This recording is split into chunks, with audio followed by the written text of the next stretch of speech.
ఈరోజు తెలంగాణ రాష్ట్రంలో కొత్తగా ఏర్పడినటువంటి కాంగ్రెస్ ప్రభుత్వం కూడా టీఆర్ఎస్ బాటలోనే అదే నిరంకుశ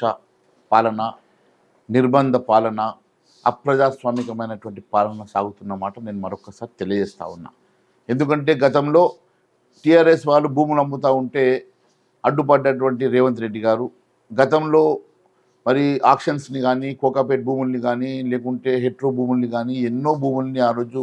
మరి అమ్ముతా ఉన్నా, లీజ్కి ఇస్తా ఉన్నా అడ్డుపడ్డటువంటి రేవంత్ రెడ్డి గారు, సిబిఐకి లెటర్ ఇచ్చినటువంటి రేవంత్ రెడ్డి గారు ఈరోజు అదే బాటలో మళ్ళీ కొన్ని వేల కోట్ల రూపాయల భూముల్ని ఈరోజు ఈ రాష్ట్ర ప్రభుత్వం నుంచి అమ్మి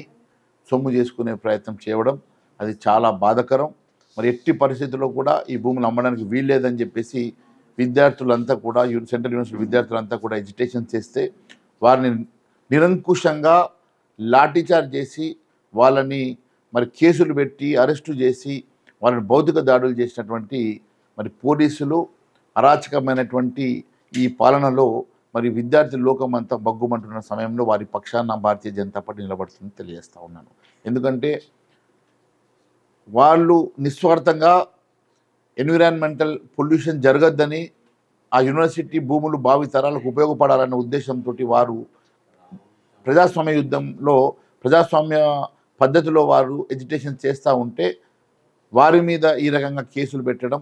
మరి వారిని పరామర్శించడానికి వెళ్తామని చెప్పేసి మేము భారతీయ జనతా పార్టీ ఎమ్మెల్యేలం అందరము మరి ఇంటి నుంచి బయలుదేరే ముందు మమ్మల్ని కూడా అరెస్ట్ చేసి, హౌస్ అరెస్ట్ చేసి మమ్మల్ని కూడా ఏదో ఒక రకంగా నిర్బంధించే ప్రయత్నం చేయడం ఇది చాలా మరి నిరంకుశమైనటువంటి నిర్ణయము, ఇది నిరంకుశమైనటువంటి పాలన.